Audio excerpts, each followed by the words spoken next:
Luxury gold తక్కువ ధరలో Mukunda jewellery factory outlet. No making charges. America అధ్యక్షుడు డొనాల్డ్ ట్రంప్ ఇరాన్ పట్ల తన వైఖరిని మరింత కఠినతరం చేస్తూ ఆ దేశానికి సమయం మించిపోతుందని శుక్రవారం అత్యంత తీవ్రమైన హెచ్చరికలు జారీ చేశారు. ఇరాన్ ఆర్థిక వ్యవస్థను ఉక్కిరిబిక్కిరి చేస్తున్న దిగ్బంధనం ఇకపై మరింత పటిష్టంగా బలంగా ఉంటుందని ఆయన స్పష్టం చేశారు. అమెరికాకు దాని మిత్ర దేశాలకు పూర్తి స్థాయిలో మేలు చేసే ఒప్పందం కుదిరే వరకు తాము వెనక్కి తగ్గే ప్రసక్తి లేదని, ఈ విషయంలో తనకు ఎటువంటి తొందర లేదని ట్రంప్ తన సోషల్ మీడియా వేదికగా పేర్కొన్నారు. ఒకవైపు తనపై ఒత్తిడి ఉందంటూ వస్తున్న అంతర్జాతీయ మీడియా కథనాలను కొట్టిపారేస్తూ ఈ పదవిలో ఉన్న అందరికంటే తక్కువ ఒత్తిడిలో ఉన్న వ్యక్తి తానేనని, తనకు కావాల్సినంత సమయం ఉందని ఆయన ధీమా వ్యక్తం చేశారు. అయితే ఇరాన్ పరిస్థితి మాత్రం దీనికి భిన్నంగా ఉందని ట్రంప్ విశ్లేషించారు. ఇప్పటికే ఇరాన్ నౌకాదళం సముద్ర గర్భంలో కూరుకుపోయిందని, వారి వైమానిక దళం దాదాపుగా నాశనమైందని ఆయన పునరుద్ఘాటించారు. రాడార్ వ్యవస్థలు, విమాన నిరోధక ఆయుధాలు కనుమరుగయ్యాయని, దేశాన్ని నడిపించే కీలక నాయకులు కూడా ఇప్పుడు లేరని ఇరాన్ సైనిక బలహీనతను ఆయన ఎత్తిచూపారు.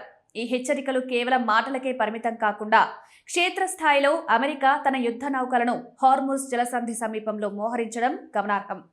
జలసంధిలో మందు పాత్రలు వేస్తున్న ఇరాన్ చిన్న పడవలను సైతం కాల్చివేయాలని ట్రంప్ ఇప్పటికే నావికాదళాన్ని ఆదేశించడంతో యుద్ధ వాతావరణం పరాకాష్ఠకు చేరింది. ప్రస్తుతం అంతర్జాతీయంగా ముడి చమురు ధరలు బ్యారెల్కు $106 మార్కును తాకడం ప్రపంచ దేశాలను ఆందోళనకు గురిచేస్తోంది. హార్ముజ్ జలసంధి గుండా జరిగే చమురు రవాణాకు ఆటంకాలు ఏర్పడితే గ్లోబల్ ఎనర్జీ మార్కెట్ కుప్పకూలుతుందని ఆర్థిక నిపుణులు హెచ్చరిస్తున్నారు.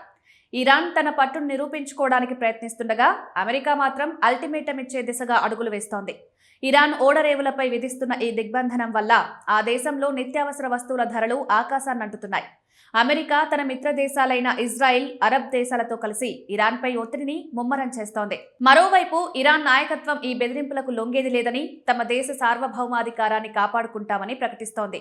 కానీ ట్రంప్ మాత్రం ఇరాన్ నాయకత్వం తనతో చర్చలకు రావడానికి ఆతృతగా ఉందని, అయితే తాను మాత్రం సరైన సమయం, సరైన ఒప్పందం కోసం వేచి చూస్తున్నారని విలేకరులతో అన్నారు. కాల్పుల విరమణ పొడిగింపులు కేవలం చర్చల కోసం ఇస్తున్న అవకాశాలే తప్ప తమ లక్ష్యం నుండి తప్పుకోవడం కాదని వైట్ హౌస్ వర్గాలు వెల్లడించాయి.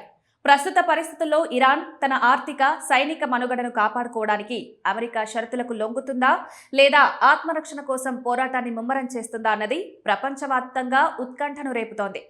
అమెరికా సైనిక శక్తి ప్రదర్శన, ట్రంప్ కటువైన పదజాలం ఇరాన్ను ఇరకాటంలో నెట్టేలా ఉన్నాయి.